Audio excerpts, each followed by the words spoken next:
आज ऑफिस में मैं बिल्कुल भी ढंग से काम नहीं कर सका था। इस कारण बॉस से तो कई बार डांट खानी पड़ी ही। सहयोगियों के साथ भी झड़प हो गई थी। आखिर में तंग आकर मैंने ऑफिस से 1 घंटा पहले जाने की अनुमति बॉस से मांगी तो उन्होंने तीखे शब्दों में मुझसे कहा, मोहित, आज सारा दिन तुमने कोई भी काम ढंग से नहीं किया है। मुझे छोटी छोटी बातों पर किसी को डांटना अच्छा नहीं लगता। मुझे उम्मीद है कि कल तुम्हारा चेहरा मुझे यूँ लटका हुआ नहीं दिखेगा। बिल्कुल नहीं दिखेगा सर, ऐसा वादा कर मैं उनके कक्ष से बाहर आ गया। ऑफिस से निकलकर मैं मोटरसाइकिल से बाजार जाने को निकल पड़ा। मुझे अपनी पत्नी नेहा के लिए कोई अच्छा सा गिफ्ट लेना था। हमारी शादी को अभी 4 महीने ही हुए हैं। वह मेरे सुख व खुशियों का बहुत ध्यान रखती है। मेरी पसंद पूछे बिना मजाल है वह कोई काम कर ले।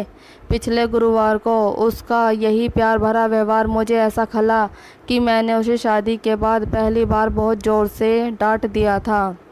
उस दिन हमें रवि की शादी में पहली सालगिरह की पार्टी में जाना था। जगह जगह ट्रैफिक जाम मिलने के कारण मुझे ऑफिस से घर पहुंचने में पहले ही देर हो गई थी। ऊपर से ये देखकर मेरा गुस्सा बढ़ने लगा कि नेहा समय से तैयार होना शुरू करने की बजाय मेरा घर पहुंचने का इंतज़ार कर रही थी। इनमें से मैं कौन सी साड़ी पहनूं यह तो बता दो। आदत के अनुरूप उसने इस मामले में भी मेरी पसंद जाननी चाहिए थी।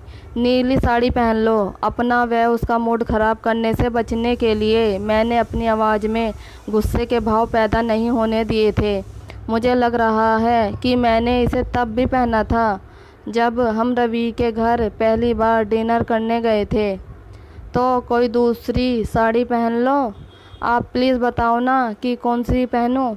इस बार मेरे सब्र का बांध टूट गया और मैं उस पर ज़ोर से चिल्ला उठा, यार तुम जल्दी तैयार होने की बजाय फालतू की बातें करने में समय बर्बाद क्यों कर रही हो।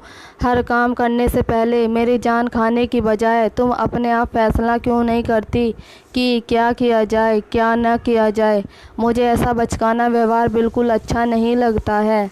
पार्टी में पहुंचकर उसका मूड पूरी तरह से ठीक हो गया, पर मेरा मूड उसके चिपकू व्यवहार के कारण ख़राब बना रहा।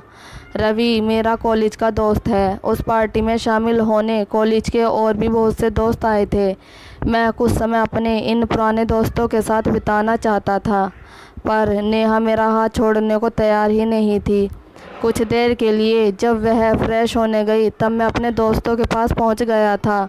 मेरे दोस्त मौका नहीं चूके और नेहा का चिपकू व्यवहार मेरी खिंचाई का कारण बन गया था। मुंह फट सुमित ने मेरा मजाक उड़ाते हुए कह भी दिया, अबे मोहित, ऐसा लगता है कि तूने तो किसी थानेदारनी के साथ शादी कर ली है। नेहा भाभी तो तुझे बिल्कुल पर्सनल स्पेस नहीं देती है। शायद मोहित शादी के बाद भी हर सुंदर लड़की के साथ इश्क लड़ाने को तावला रहता होगा, तभी भाभी इसकी इतनी ज़बरदस्त चौकीदारी करती है। कुंवारे नीरज के इस मजाक पर सभी दोस्तों ने एक साथ ठहाका लगाया था। अपने मन की खींच को काबू में रखते हुए मैंने जवाब दिया, वह थानेदारनी नहीं बल्कि बहुत डिवोटेड वाइफ है। तुम सब अंदाज़ा भी नहीं लगा सकते कि वह कितनी केयरिंग और घर संभालने में कितनी कुशल है। अपना यार तो बेड़ियों को ही आभूषण समझने लगा है। नीरज के इस मजाक पर जब दोस्तों ने एक और जोरदार ठहाका लगाया तो मैं मन ही मन नेहा से चिढ़ उठा था। पार्टी में हमारे साथ पढ़ी सीमा भी मौजूद थी। वह कुछ दिनों के लिए मुंबई से यहाँ मायके में अकेली रहने आई थी। पति के साथ न होने के कारण वह खूब खुलकर कॉलेज के पुराने दोस्तों से हंस बोल रही थी। मेरे मन में उसके ऊपर डोरे डालने जैसा कोई खोट नहीं था, पर कुछ देर उसके साथ हल्के फुल्के अंदाज में फ्लर्ट करने का मज़ा मैं ज़रूर लेना चाहता था। नेहा के हर समय चिपके रहने के कारण मैं उसके साथ कुछ देर भी मस्ती भरी गपशप नहीं कर सका। अपने सारे दोस्तों को उसके साथ खूब ठहाके लगाते देख मेरा मन खिन्न हो उठा। मुझे थोड़ा सा भी समय अपने ढंग से जीने के लिए नहीं मिल रहा है। मेरे मन में इस शिकायत की जड़ें पल पल मजबूत होती चली गई थी। मैं ख़राब मूड के साथ पार्टी से घर लौटा था। मेरे माथे पर खिंची तनाव की रेखाएं देखकर नेहा ने मुझसे पूछा, क्या सिर में दर्द हो रहा है? हाँ, मुझे भयंकर सिर दर्द हो रहा है, पर तुम सिर दबाने की बात मुंह से निकालना भी मत। मैंने रूखे लहजे में जवाब दिया। मैं सिर दबा दूंगी तो आपकी तबीयत जल्दी ठीक हो जाएगी। मेरी रुखाई देखकर उसका चेहरा फ़ौरन उतर सा गया था। मुझे सिर दर्द जल्दी ठीक नहीं करना है। अब तुम मेरा सिर खाना बंद करो, क्योंकि मैं कुछ देर शांति से अकेले बैठना चाहता हूँ। मुझे खुशी व सुकून से जीने के लिए पर्सनल स्पेस चाहिए। यह बात तुम जितनी जल्दी समझ लोगी उतना अच्छा रहेगा। मैं उसके ऊपर ज़ोर से गुर्राया तो वह आंसू बहाती हुई मेरे सामने से हट गई थी। अगले दिन मैंने उसके साथ ढंग से बात नहीं की।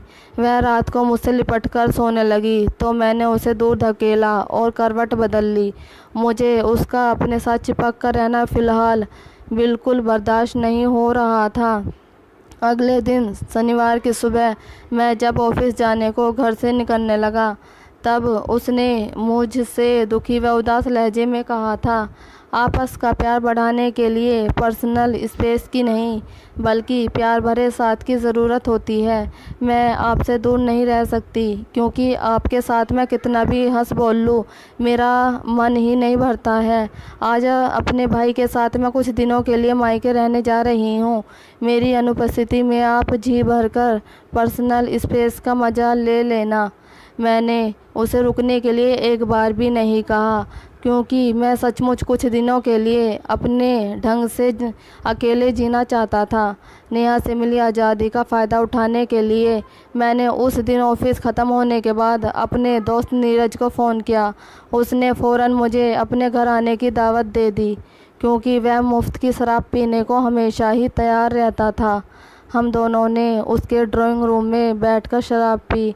हमारी महफिल सजने के कारण उसकी पत्नी कविता का मूड खराब नज़र आ रहा था, पर हम दोनों ने अपनी मस्ती के चलते इस बात की फिक्र नहीं की। शराब ख़त्म हो जाने के बाद मुझे मालूम पड़ा कि मेरा दोस्त बदल चुका था। नीरज ने कविता के डर के कारण मुझे डिनर कराए बिना ही घर से विदा कर दिया। मैंने बाहर से बर्गर खाया और घर लौटकर नीरज को मन ही मन ढेर सारी गालियां देता पलंग पर ढेर हो गया। छाती से लिपटकर खुशी के आंसू बहाने लगी। मुझे इस समय उसकी वह बात ध्यान आ रही थी जो उसने मायके आने से पहले कही थी। आपस का प्यार बढ़ाने के लिए पर्सनल स्पेस की नहीं बल्कि प्यार भरे साथ की ज़रूरत होती है। मैं आपसे दूर नहीं रह सकती, क्योंकि आपके साथ मैं कितना भी हंस बोल लूँ पर मेरा मन नहीं भरता है। मैंने उसका माथा चूमकर भावुक लहजे में कहा, मेरी समझ में यह आ गया है कि तुम्हारे अलावा मेरी ज़िंदगी में खुशियाँ भरने की किसी के पास फुर्सत नहीं है। मुझे अपनी ज़िंदगी में पर्सनल स्पेस नहीं बल्कि तुम्हारा प्यार भरा साथ चाहिए। भविष्य में मेरी बातों का बुरा मानकर फिर कभी मुझे अकेला मत छोड़ना। कभी नहीं छोड़ूंगी। अपनी मम्मी की उपस्थिति की परवाह न करते हुए उसने मेरे होठों पर छोटा सा चुंबन अंकित किया और फिर शर्मा भी गई। उसने कुछ देर बाद ही मेरे साथ सटकर बैठते हुए ढेर सारे सवाल पूछने शुरू कर दिए। मुझे उसके सवालों का जवाब देने में अब कोई परेशानी महसूस नहीं हो रही थी। उससे दूर रहने के मेरे अनुभव इतने घटिया रहे थे कि मेरे सिर से पर्सनल स्पेस में जीने का भूत पूरी तरह से उतर गया था। अगर आपको हमारी ये स्टोरी अच्छी लगी हो तो प्लीज़ लाइक, कमेंट और सब्सक्राइब ज़रूर कीजिएगा। Thank you.